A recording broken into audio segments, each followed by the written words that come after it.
lainnya, serta mendata keluarga yang berhak mendapat manfaat atas berbagai kebijakan terkait jaring pengawasan sosial dari pemerintah pusat maupun daerah, baik yang telah maupun yang belum menerima.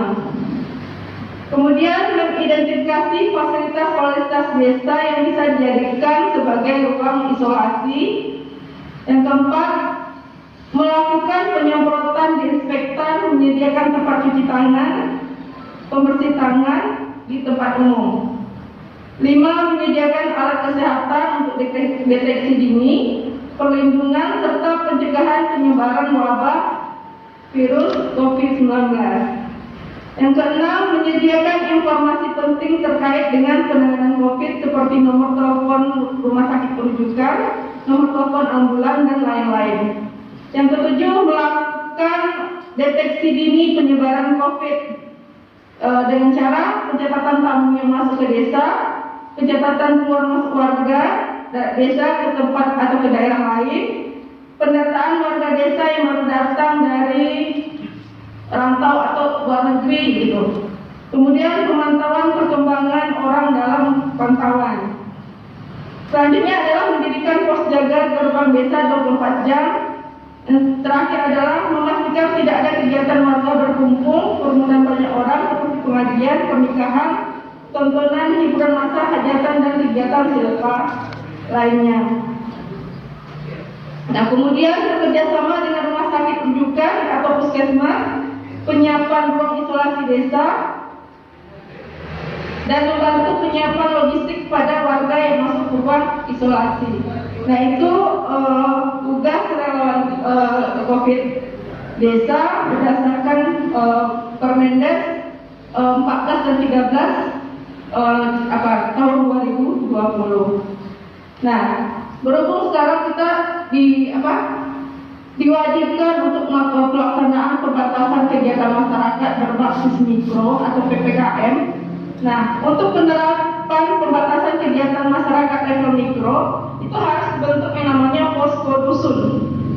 Posko dusun ini adalah tim yang dibentuk untuk melakukan pencegahan, penanganan, pembinaan, dan pendukung kegiatan penerapan pembatasan kegiatan masyarakat di tingkat dusun untuk penanganan COVID-19. Berarti timnya itulah kita yang di SK-kan tadi. Nah, berarti kita harus membentuk posko. Posko kita itu sudah ada tempatnya, sudah ada tendanya. Nah, itu akan kita fungsikan. Nah, untuk penerapan kegiatannya, teknisnya itu berdasarkan zona-zona yang di wilayah kita. Kita kan ada zona hijau, ya, zona hijau, kuning, dan oranye dan merah. Beda zona, beda cara penanganannya. Kalau zona hijau dengan kriteria tidak ada kasus positif RT, maka skenario pengendalian dilakukan dengan pemantauan kasus secara rutin dan berkala bersama koordinasi dengan pihak puskesmas. Yang zona kuning dengan kriteria jika terdapat 1 sampai 5 rumah dengan kasus konfirmasi positif dalam satu RT selama 7 hari terakhir, maka skenario pengendalian dengan menemukan kasus suspek dan pelacakan kontak erat lalu isolasi mandiri untuk pasien positif dan kontak erat dengan pengawasan ketat. Zona oranye dengan kriteria jika terdapat 6 sampai 10 rumah kasus konfirmasi positif dalam satu RT selama 7 hari terakhir, maka skenario pengendalian adalah menemukan kasus suspek pelacakan kontak erat dan melakukan isoman untuk pasien positif dan menutup rumah ibadah, tempat bermain anak, dan tempat umum lainnya. Dalam pelaksanaannya berkoordinasi dengan puskesmas dan Babin Kamtibmas. D adalah zona merah. Seperti yang Ibu bilang tadi, kita Bu Dani sudah berada di zona merah dengan kriteria jika terdapat dari 10 rumah dengan kasus konfirmasi, lebih dari 10 rumah dengan konfirmasi positif dalam satu RT selama 7 hari terakhir, maka skenario pengendaliannya adalah di tingkat RT mencakup yang pertama menemukan kasus positif atau pelacakan kontak erat, melakukan isolasi mandiri terpusat dengan pengawasan ketat, menutup rumah ibadah, tempat bermain anak, dan tempat umum lainnya kecuali sektor kebutuhan bahan pokok, melarang kerumunan lebih dari 3 orang, membatasi keluar masuk wilayah RT maksimal pukul 20, meniadakan kegiatan sosial masyarakat di lingkungan RT yang menimbulkan kerumunan dan berpotensi menimbulkan penularan. Nah, posko dusun ini merupakan bagian menjadi satu kesatuan dari penanganan COVID. Yang terdiri adalah menyampaikan informasi tentang COVID kepada masyarakat dusun. Berarti tugas kita Satgas COVID untuk mensosialisasikan tentang dampak atau lainnya tentang COVID-19. Kemudian pendataan mobilisasi masyarakat keluar masuk desa. Nanti itu kita harus mendata. Ini ada format pendataannya. Itu yang dilakukan oleh anggota. Kemudian mengkoordinasikan pengecekan perlintasan antar dusun, mendeteksi penduduk di dusun yang baru melakukan perjalanan wilayah luar dusun, memfasilitasi sarana kesehatan sederhana dalam pencegahan penyebaran COVID, membuat alur pengorganisasian pemenuhan logistik bagi warga yang melakukan isoman di rumah atau rumah singgah, kemudian mengedukasi warga dalam upaya pencegahan COVID-19. Nah, di dalam posko ini juga diatur ada timnya. Jadi di SK tadi dipecah, ada tim pencegahan, ada tim penanganan, tim pembinaan, dan tim pendukung. Nah, untuk ketua tadi Rio, waktu ketua adalah ketua BPD. Nah, tim pencegahan ini terdiri dari unsur kepala kampung, lembaga kemasyarakatan desa, unsur lembaga adat, dan unsur perlindungan masyarakat. Kemudian untuk tim penanganan yang terdiri dari unsur RT, RW, dokter, bidan desa, perawat, kadar kesehatan, kadar posyandu, dan tenaga kesehatan lainnya. Nah, untuk tim pembinaan terdiri dari unsur RT, RW, Satlinmas desa, tokoh agama, tokoh adat, tokoh masyarakat, dan tim pendukung yang terdiri dari perangkat desa dan sekdus sebagai koordinator. Nah, untuk susunan posko tersebut nanti ditetapkan nanti dengan SK Rio.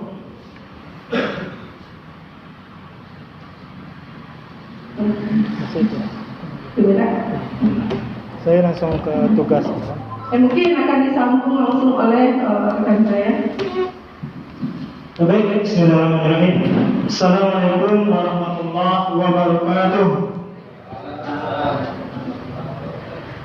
Alhamdulillah wassalatu wassalamu ala Rasulillah wa ala alihi wa sahbihi wa mawalah. Qala rabbi shrah li sadri wa yassir li amri wahlul 'uqdatam min lisani yafqahu qawli. Yang terhormat Datuk Rio Dusun Pantai beserta seluruh perangkatnya, kemudian yang terhormat Ketua BPD beserta seluruh anggota, wabil khusus yang kami hormati Ibu Kapus Puskesmas Muargo, dan juga Bapak Babin Kamtibmas yang berkesempatan hadir yang kami hormati, rekan pendamping desa, dan bapak-bapak, ibu-ibu Satgas COVID Dusun Pantai yang kami hormati. Mungkin langsung saja tanpa memperpanjang mukadimah mengingat waktu. Di sini sudah disampaikan oleh Ibu Kapus tadi dan juga Ibu Desi apa itu tugas-tugas dari Satgas COVID Dusun.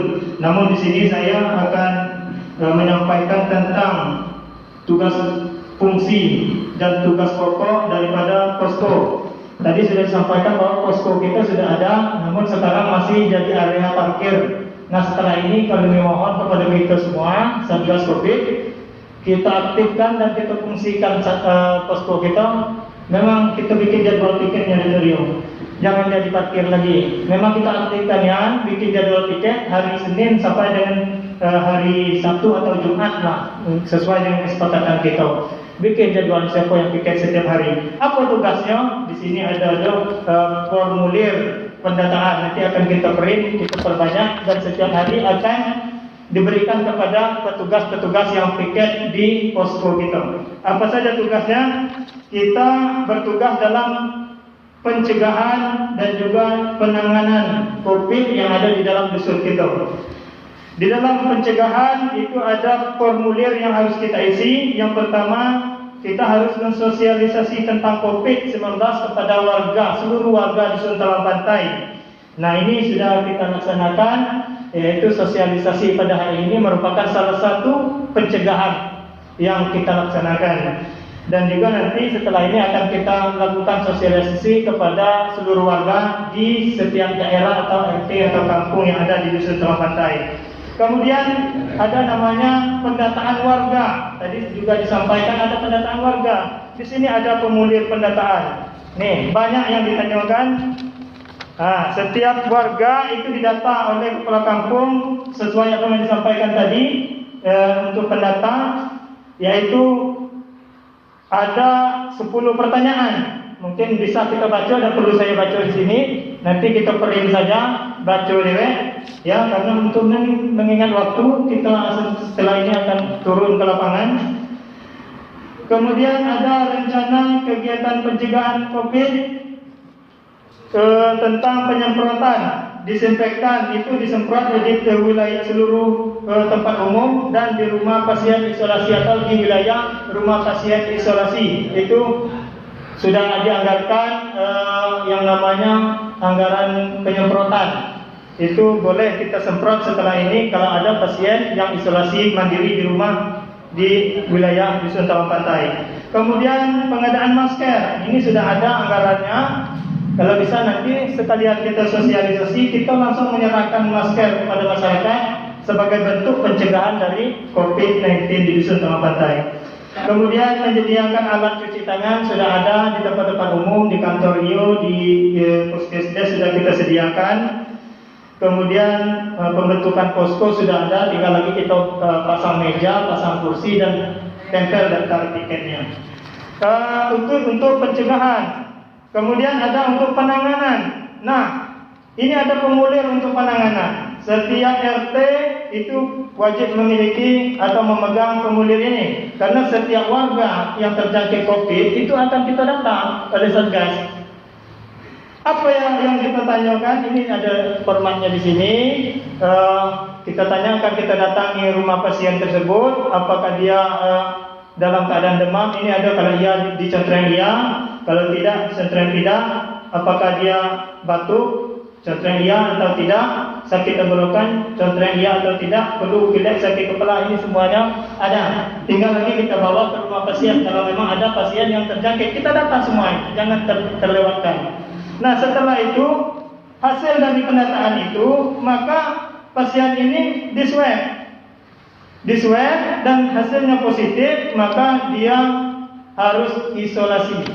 Nah, kalau seandainya dari pihak puskesmas mengatakan isolasi mandiri di rumah, dia harus wajib mengisi formulir ini dan ditandatangani bahwasanya dia bersedia untuk diisolasi. Nah, barulah nanti kita memberi yang namanya bantuan.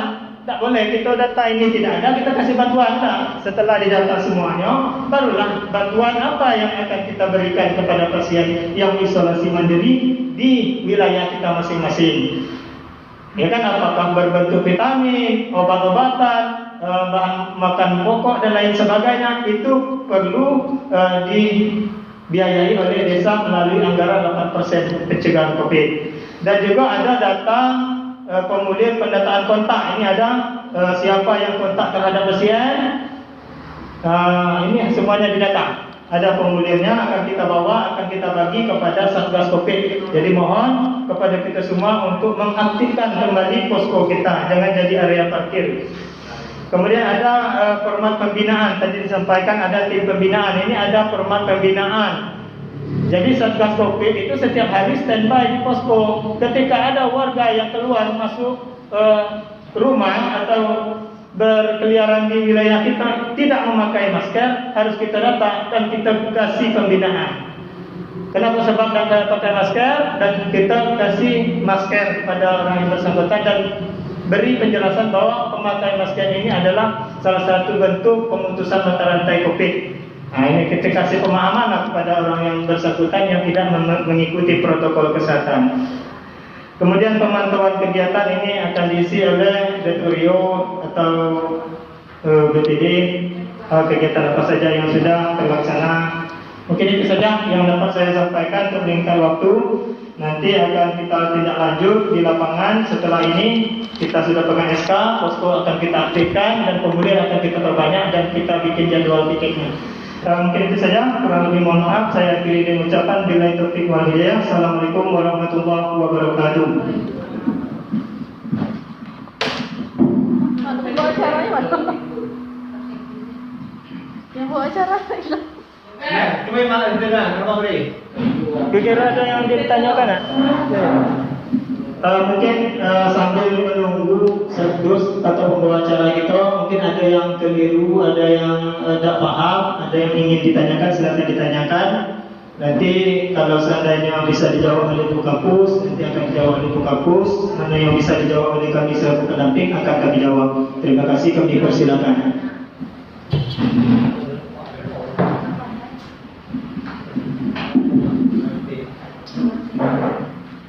Bismillahirrahmanirrahim. Assalamualaikum warahmatullahi wabarakatuh. Waalaikumsalam warahmatullahi wabarakatuh.